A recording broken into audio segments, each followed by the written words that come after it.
Hey everyone, this is Gary. This week I'm going on my first proper vacation in several years, and the first since I launched this podcast almost 4 years ago. As I'm going to be away from the microphone this week, I've lined up some shows from the archives that most of you haven't heard, and if you did, it'll be a good refresher. I'll be back again with new episodes on September 9th.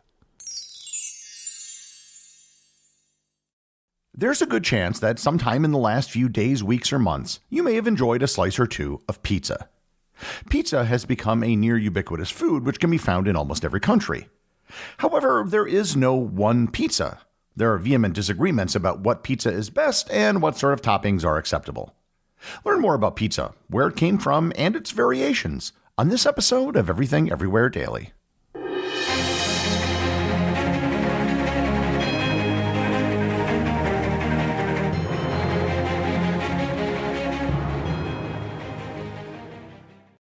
This episode is sponsored by NerdWallet. Nerds! When it comes to general knowledge and history, you know I've got you covered. But who do you turn to when you need smart financial decisions? If your answer is NerdWallet, then you're absolutely right. And if it's not, let me change your mind. The nerds at NerdWallet have spent thousands of hours researching and reviewing over 1,300 financial products. And they have the tools you need to make smarter financial decisions. Looking for a credit card? Go beyond the basic comparisons, filter for features that matter to you, and read in-depth reviews.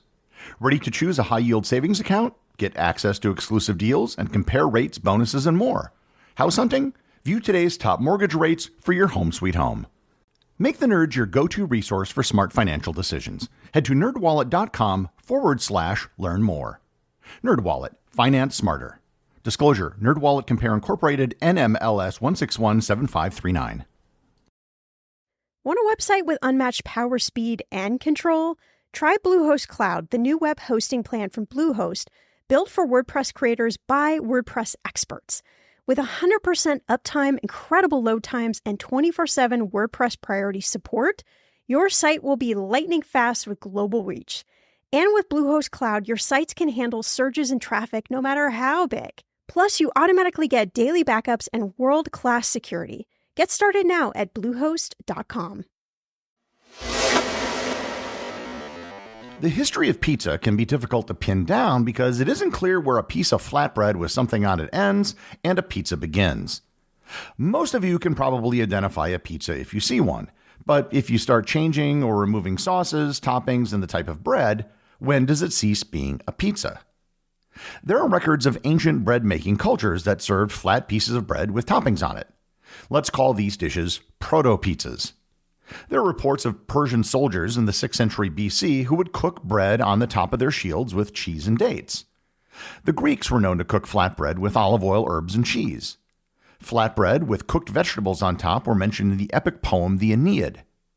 There are actually examples of flatbread from all over the world, including China and India, so the idea of putting things on top of a flat piece of bread isn't an innovation that is unique to any one culture. Pizza, however, comes from Italy, and as with many other ancient people, the Romans had their own proto-pizza. They had a flatbread dish which was known as panis focaccius, which is the origin of the Italian bread known as focaccia. There was a fresco discovered in the ruins of Pompeii in one of the villas, and on it there was a depiction of a still life scene of various foods. One of the items was a round object, which, if you didn't know any better, you would swear was a pizza. This was probably just an image of a panis focaccius with cheese and fruit on the top.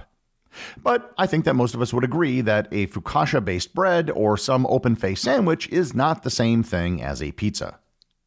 The first mention of something called pizza was published in the year 997 in the town of Gaeta, Italy. It came from a bookkeeping record that documented the demand for 12 pizzas to be delivered on Christmas Day and 12 pizzas to be delivered on Easter. However, while it uses the word pizza, it doesn't actually say anything about what a pizza was at the time. The word pizza has ambiguous origins, and there are several different theories as to where it came from. The first is that it comes from the Byzantine Greek word pita, which is also the origin of the word for the flatbread known as pita bread. Another theory holds that it's derived from the Italian word pinza, which refers to a clamp or a pair of pliers. Another theory is that it came from the word in the Lombardic dialect pizzo, which means mouthful. Regardless of where the word pizza originated, the modern dish that we know as pizza came from the city of Naples in the late 18th and early 19th centuries. Naples at the time was its own kingdom, as Italy hadn't unified yet.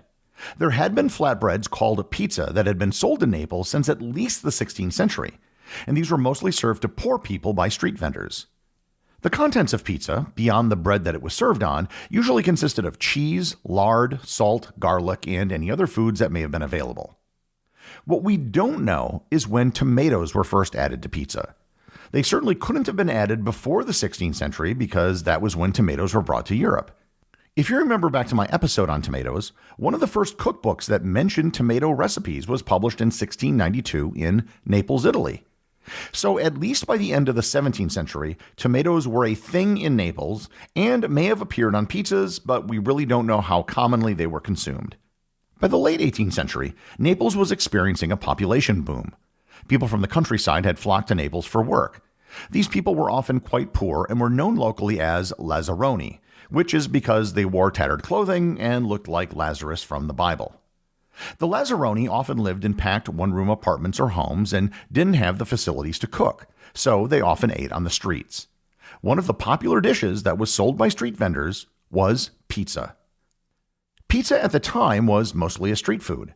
People would walk around with boxes holding pizzas, and then they could cut slices out of them based on what a customer wanted and what they could afford. As of 1807, there were 54 registered pizzerias in Naples. In 1843, the writer Alexander Dumas noted in his travelogue about his trip to Naples, Le Curriculo, that a pizza slice would cost 2 liards and made for a good breakfast, and that you could buy a whole pizza for 2 sous that could feed a family. A liard was a small French coin about the value of a penny, and that was worth 1/4 of a sou. By this time, we knew that tomatoes were appearing on pizzas in Naples, and the primary reason was that they were so cheap. By the second half of the 19th century, pizza had become well known as a Neapolitan dish. More pizzerias began appearing, now allowing people to actually eat pizza off the street. A major moment in the history of pizza occurred in 1889, after the unification of Italy, when King Umberto and Queen Margherita visited Naples. What happened next is shrouded in legend, but supposedly, the king and queen had grown tired of the French cuisine they were being served and wanted to sample some of the local Neapolitan pizzas. Raffaele Esposito, a pizza maker and owner of a local tavern, was summoned and asked to make some pizzas for the king and queen. He made 3 different pizzas, and the one that the queen enjoyed was the one that had the colors of the Italian flag: red, green, and white. The red was tomato sauce, the white was mozzarella cheese, and the green was basil. The pizza was named after the queen and became known as the Margherita pizza. Raffaele Esposito is considered by many to be the father of the modern pizza. I should note that the other 2 pizzas that he supposedly made didn't have tomato sauce. They used lard. The approval of the queen was a huge step for pizza, as it changed its perception from that of a food for poor people to something more respectable. Moreover, it allowed pizza to be identified as more than just a Neapolitan dish, but rather as an Italian dish. However, that wasn't the event that truly spread pizza. Beginning in the 20th century, Neapolitans and other Italians began immigrating to the United States in large numbers. The first pizzeria in the United States was Lombardi's, which opened in New York City in 1905. As with pizza in Naples, Lombardi's mostly sold pizzas to factory workers. Originally, they weren't even sold as pizzas because Americans had no idea what that was. They were sold as tomato pies. Lombardi's, by the way, still exists today with its original oven, albeit at a different location.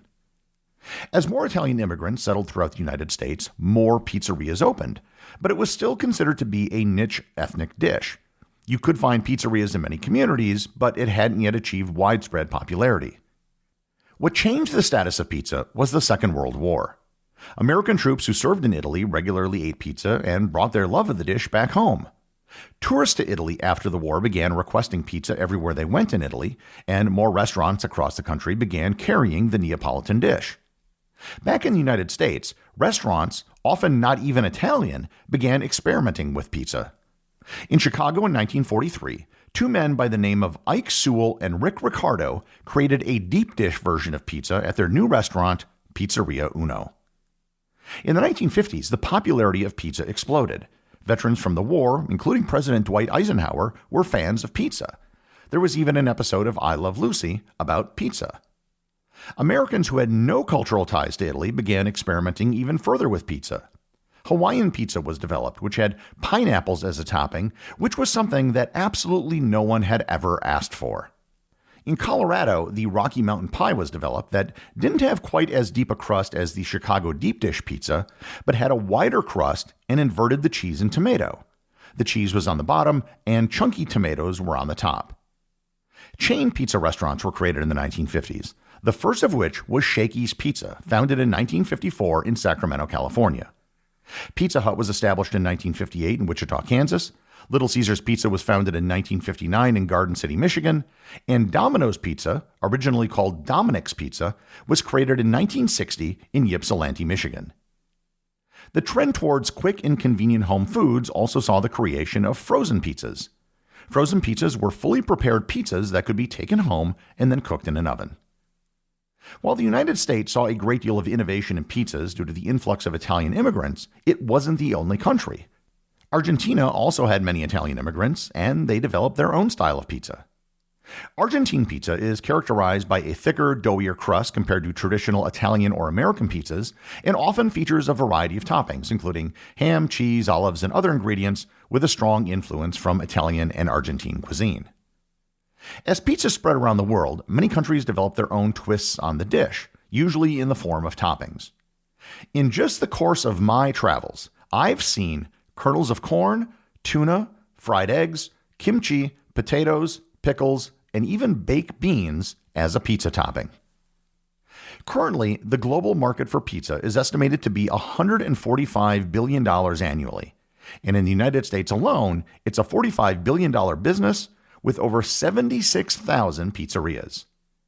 An estimated 13% of all Americans eat pizza every day. In 2001, the world's longest pizza delivery took place. Pizza Hut delivered a pizza to the International Space Station. They had to create a specially designed pizza that would work in zero gravity and could be reheated in the ISS oven. Since then, pizza has actually been a regular part of food deliveries to the space station. Pizza has also become very official. In 2004, the city of Naples passed an ordinance giving the entire recipe for authentic Neapolitan pizza. In 2017, UNESCO added the art of making Neapolitan pizza to their list of intangible cultural heritage.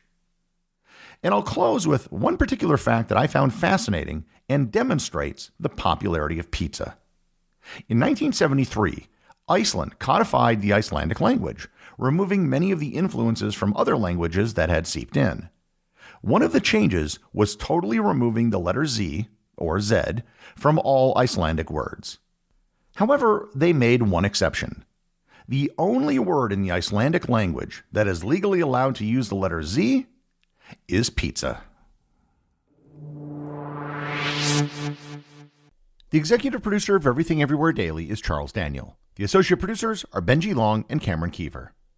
I want to give a big shout out to everyone who supports the show over on Patreon, including the show's producers. Your support helps me put out a show every single day. And also, Patreon is currently the only place where Everything Everywhere Daily merchandise is available to the top tier of supporters. If you'd like to talk to other listeners of the show and members of the Completionist Club, you can join the Everything Everywhere Daily Facebook group or Discord server. Links to everything are in the show notes.